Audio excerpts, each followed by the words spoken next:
ये बात तब की है जब मैं आईकॉम पार्ट 2 में थी। तो मेरी दोस्त एक लड़के से बेहद मोहब्बत करती थी और उसे पसंद भी करती थी। लेकिन जब ये बात मुझे पता चली कि वो किसी लड़के को पसंद करती है तो मैंने उससे बिल्कुल राब्ता ख़त्म कर दिया। तब मुझे लड़के बिल्कुल अच्छे नहीं लगते थे और मेरे भाई भी इस मामले में बहुत सख्त थे। मेरी उस कॉलेज से पढ़ाई मुकम्मल हुई तो हम बिल्कुल अलग हो गए और मेरा राब्ता भी नहीं था उससे। 1 साल के बाद अचानक से वो मेरे घर आई और उसके साथ कोई लड़का भी था। लेकिन मैंने कॉलेज लाइफ में उस लड़के को कभी नहीं देखा था और ना ही उसने कभी मुझे देखा था। मैंने अपनी दोस्त से पूछा कि ये लड़का कौन है, तो उसने मुझे बताया कि ये मेरा शौहर है जिससे मैं बहुत प्यार करती थी और अक्सर मैंने तुम्हारे सामने अपनी मोहब्बत और अपनी पसंद का जिक्र भी किया था। और देखो आज हमने शादी कर ली है। तब मैं उस वक्त ग्रेजुएशन कर रही थी और कॉलेज भी जाती थी। वो दोनों कुछ देर हमारे घर बैठे रहे और फिर उसके बाद चले गए।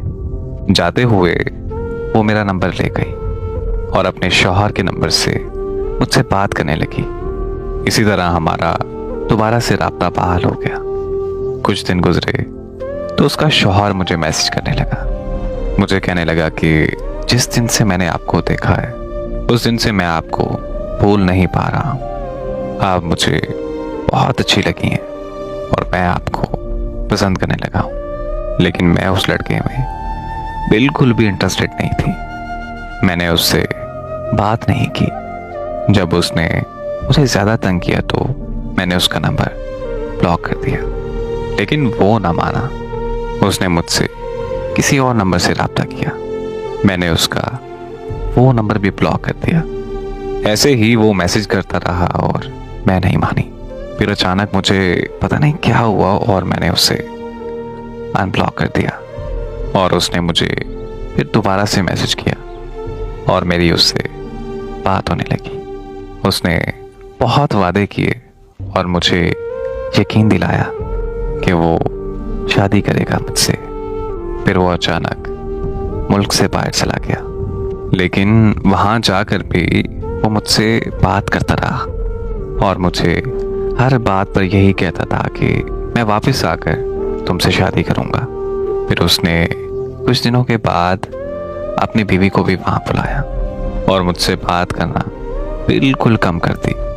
और मैं जब भी उससे कोई वजह पूछती थी तो वो मुझे कहता था कि मैं बिज़ी होता हूँ। अब 3 साल के बाद वो पाकिस्तान आया। उसने कहा कि मैं आ रहा हूँ, तुम शादी के लिए तैयार रहना, लेकिन पहले तुमने मुझे मिलना है। वो आया तो मैंने उससे कुछ देर बातें की। उसके बाद वो फिर मुझे फोर्स करने लगा कि मुझे मिलना है, लेकिन मैं उसको कहती रही कि मुझे नहीं मिलना है। मैंने उसे कहा कि पहले शादी करो, लेकिन वो मुझे कहता कि शादी मैं बाद में करूँगा, पहले शादी के बाद वाला मुझसे ताल्लुक़ रखो। लेकिन मैं ऐसा हरगिज़ नहीं करना चाहती थी। मुझे बहुत प्यार है उससे, लेकिन ये बात वो नहीं समझ रहा। आज बहुत बेजार हो गई हूँ मैं अपनी ज़िंदगी से। आज मेरी सब लड़कियों से रिक्वेस्ट है कि ज़िंदगी में कभी भी किसी भी लड़के पर यकीन न करना।